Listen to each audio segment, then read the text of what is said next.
BBC Sounds. Music, radio, podcasts. Hello and welcome to Homeschool History. I'm Greg Jenner, the historian behind TV's Horrible Histories, and the host of the BBC Radio 4 podcast, You're Dead to Me. I'm here to deliver a snappy history lesson to entertain and educate the whole family. Who says that homeschooling can't be fun? Today we are travelling back over 3,000 years to ancient Egypt to learn about religion, magic, gods, and not so yummy mummies. And when we say ancient Egypt, we're talking about a civilization that lasted over 3,000 years, which is massive. So today we'll just cover the era known as the New Kingdom, which lasted from 1550 BCE to 1070 BCE. We'll start with the ancient gods, because they were super important. In the New Kingdom, Egyptians believed in many different gods, which were grouped into families. For example, Amun, the king of the gods, was married to Mut, the vulture goddess, and they had a son, Khonsu, who was the moon god. And Egyptians also thought two gods could join together and become a new, mega-powerful fusion god, kind of like in Power Rangers or the Crystal Gems from Steven Universe. And it's stronger than you. Amun joined up with Ra, the sun god, to become Amun-Ra, the big boss god. And speaking of bosses, during the New Kingdom, Egypt was ruled by a pharaoh, and these were usually powerful men like the mighty Ramesses II or the teenager Tutankhamun. But there was also Hatshepsut, the most successful woman pharaoh to ever rule with full power, and that power was huge. Whatever they said was the law, and power sometimes went to their heads a bit. Pharaohs didn't just say they were all-powerful kings, they said they were also partly gods. Yep, even though they obviously had a human dad, they would claim their real dad was the boss god Amun-Ra, who'd smelled so amazing that he charmed their mums into having a magical pharaoh baby. Cool, you smell nice. Thank you. Pharaohs took this idea of being godly pretty seriously. In his official artworks, Ramesses II, known as Ramesses the Great, was even shown worshipping himself. That's even worse than liking your own selfies. But pharaohs were only part-time gods, so let's get back to the main ones. Heka was the god of magic and medicine, and Ma'at was the god of truth and justice. There was also Hapi, with blue skin, who was in charge of making the River Nile flood every year. Now that might sound scary, but it helped the crops grow, so Hapi the flood god was flooded with praise. Even the River Nile itself was seen as a god. Now, some historians think it was considered lucky to drown in the Nile or get eaten by a Nile crocodile, because then people got a free funeral and became a mini-god themselves. Hooray, I'm being eaten. Yikes! And we find chomping crocodiles scary, but Egyptians of the New Kingdom liked having scary gods on their side to fight off evil spirits. If you're combating dark powers, you don't want an adorable hamster defending you, do you? The goddess Tuaret had a very important job protecting mums and newborn babies.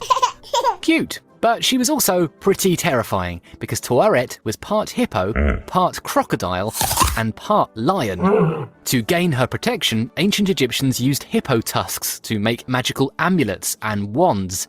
Although personally, I would want my amulet to protect me from the angry hippo that I'd stolen the tusk from. Uh-oh, hippo, run away, run away!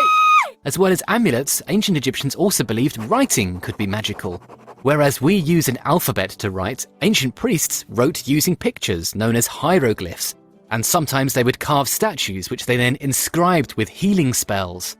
They would then pour holy water over a statue so it was infused with the spells like a magic tea bag, and then people would drink the water as a magic potion.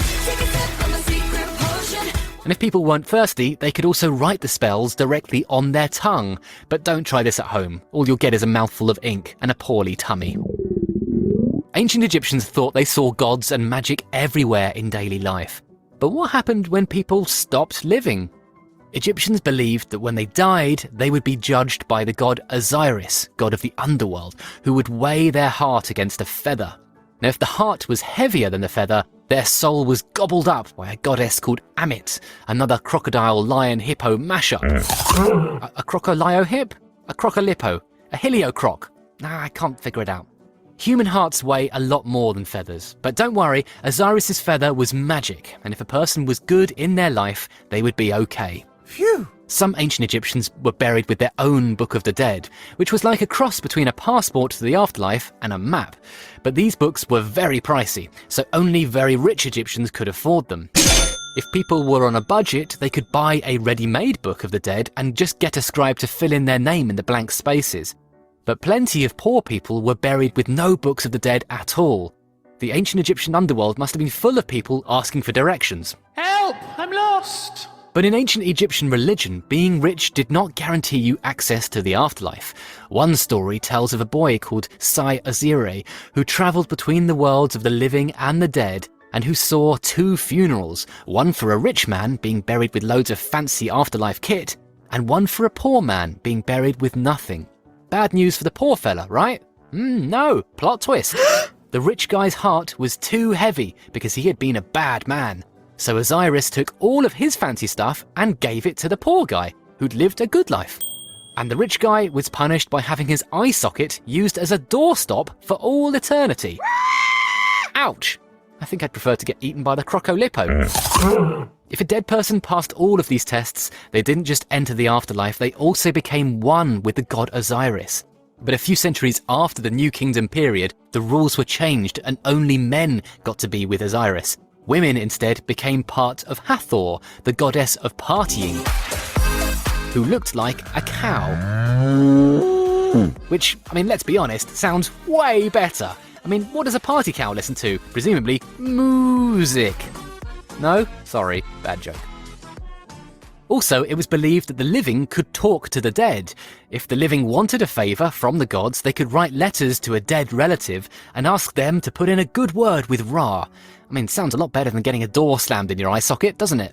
No! Of course, we know about this stuff thanks to archaeologists discovering ancient Egyptian tombs with their amazing treasures and writings on the wall. But these amazing finds are a bit misleading because they mostly belonged to rich people.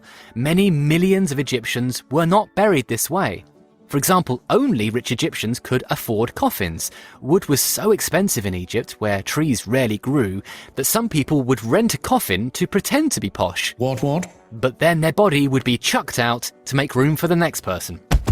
So the ancient Egyptian coffins you might see in museums don't represent what happened for most ordinary people. Oh, and that brings us on to mummies. The god of mummification was the jackal-headed Anubis, who was often shown taking dead people by the hand to guide them in the afterlife. I guess he was a guide dog, sort of. Good to know in the afterlife, particularly if you couldn't afford a Book of the Dead. I'm still lost. Mummification involved treating the body with a special substance called natron, which would dry it out and stop it rotting. And the priests also removed the internal organs. Out would come the stomach, the liver, the lungs, and the intestines. These body parts were put under the protection of a gang of special gods called the 4 Sons of Horus, and Horus was an important falcon-headed god. He looked like a bird. Sometimes these organs were put inside special containers called canopic jars, which would then be buried alongside the body. So I guess people still had their organs, they just didn't have them inside them. The brain was also yanked out, but through the nose. And it wasn't popped in a jar, it was just chucked away like a snotty hanky. Ancient Egyptians obviously didn't need a brain to be an eternal party cow. However, just like those expensive afterlife passports and those fancy wooden coffins, mummification seems to have been mostly just for rich people. Yet ancient Egyptians thought that poor people could get to the afterlife, so that raises a big old question. If people didn't need to be mummified to get to join Osiris and Hathor the party cow, then what was mummification for? We used to think it was about preserving the body. But some expert Egyptologists have changed their mind. They now think mummification was less about preparing the dead to meet Osiris and more about telling the surviving family members that their loved one had been transformed into a god. In ancient art, Osiris was shown with tar-black skin, so mummies would be treated with nice-smelling oils and resins and then covered in a thick tar to make them look more like Osiris. In fact, the word mummy comes from the Persian word for tar. Wow. The bodies were wrapped in clean white bandages to make them look more like carved statues of the gods, because stone, of course, is a sort of creamy colour. Some mummies were also put inside golden sarcophagi coffins because gods were sometimes said to shine like gold. And their face masks were painted not to look like them, but to look like idealized gods. It was the ultimate Instagram filter. So if modern Egyptologists are correct, a wrapped up mummy wasn't meant to be preserved, it was meant to be transformed. Nice. Speaking of wrapping things up, it's time now for the quiz. We have 5 questions. Are you ready? Okay, here we go. Question 1. The word mummy comes from the Persian word for what black, sticky substance? Question 2. Tawaret was a scary goddess who protected mums and babies, and she was a mashup of which 3 dangerous animals? Question 3. How did ancient Egyptians believe the god Osiris judged people after their death? Question 4. What special book was like a passport and a map of the afterlife? And question 5. How was the brain removed during mummification? Okay, now it's time for the answers. The answer to question 1, the Persian word for mummy means tar. The answer to question 2, Tawaret was a goddess made up of crocodile, lion and hippo bits. Scary. The answer to question 3, Osiris would weigh the person's heart against a feather to see if it was lighter. The answer to question 4, the passport to the afterlife was the Book of the Dead. And the answer to question 5, the brain was removed through the nose. Gross. How did you do? If you didn't get all 5, that's okay. Why not listen to a different episode from series 1 or 2 on BBC Sounds? Tune in next time for some more homeschool history. And make sure to subscribe to the podcast on BBC Sounds so you never miss an episode. Thank you for listening, take care, and goodbye!